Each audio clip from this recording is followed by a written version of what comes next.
2, 3, 4, 5, ആറാമന്റെ കാലഘട്ടത്തിലേക്ക് നമ്മൾ എത്തിച്ചേർന്നിരിക്കുകയാണ്. ഇതേ കാലഘട്ടത്തിലുള്ള വ്യക്തികൾ തന്നെയാണ് തുടർന്ന് നമ്മളുള്ള 2 സ്റ്റേഷനുകളിലൂടെയുള്ള കരിയാറ്റിൽ മാർ യൂസേഫ്, ആദ്യം മൽപ്പാൻ, പിന്നീട് റോഗിൽ നിന്ന് മാർപ്പാപ്പ മെത്രാപ്പോലിത്താനായിട്ട് വാഴിച്ച് വിട്ട കരിയാറ്റി മെത്രാപ്പോലിത്ത, അതുപോലെ തന്നെ അതിനുശേഷമുള്ള സ്റ്റേഷൻ നമ്മൾ സ്ഥാപിച്ചിരിക്കുന്നത് പാറയമാക്കൽ തോമ കത്തനാല്, പിന്നീട് ഗവർണറായിട്ട് ഗോവയിൽ നിന്നും നമ്മുടെ ഇവിടെ വന്ന് ഇവിടുത്തെ സഭയുടെ ഭരണം. ഈ 3 പിതാക്കന്മാരെ നമ്മളോട് പെട്ടെന്ന് കവർ ചെയ്തു പോകും. ഇവരുടെ കാലഘട്ടം വളരെ അസ്വസ്ഥതകൾ നിറഞ്ഞ ആ സാഹചര്യത്തിലെല്ലാം വലിയ ക്ലേശങ്ങൾ സഹിച്ച് മഹാത്യാഗമെടുത്ത് നമുക്കൊന്നിക്കാം എന്ന ശക്തമായ തീരുമാനമെടുത്തു. അത് ഒരു ആശീർവാദം വേണം. അതിനുവേണ്ടി കരിയാറ്റി മെത്രാപ്പോലിത്തായി തോമ കത്തനാൽ റോമിൽ പോയി പിതാവിനോട് പറയാം.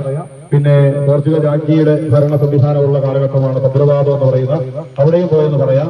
അവിടെ ചെന്നു, അവർ സംസാരിച്ചു, പൂർണ്ണമായിട്ട് അവർ ബോധ്യപ്പെട്ടു, സമ്മതിച്ചു, ആശീർവാദം വാങ്ങി തിരിച്ചു വന്നു. ഗോവായിൽ വെച്ച് ദാരുണമായ സാഹചര്യത്തിൽ മരണപ്പെടുകയാണ് ചെയ്തത് കരിയാറ്റി മെത്രാപ്പോലിത്ത. പക്ഷേ അനുവാദം കിട്ടി, തീരുമാനമെടുത്തു എന്നുള്ള ഒറ്റ കാരണം കൊണ്ട് നമ്മൾ ഒന്നിച്ചിരുന്നു എന്നുള്ള കാര്യം നമ്മൾ പ്രത്യേകമായിട്ട് ഓർക്കണം. ഇത് അസാധ്യമാണെന്ന് നമ്മൾ വിചാരിക്കരുത്. ആ ഒരു കാലഘട്ടമാണ്. ഈ 3 വന്ധ്യപിതാക്കന്മാരും വലിയ ത്യാഗം സഹിച്ച പിതാക്കന്മാരാണ്. നമുക്ക് മുന്നോട്ട് 2 സ്റ്റേഷൻ പെട്ടെന്ന് അവിടെ നമ്മൾ ധ്യാനിക്കുന്നില്ല.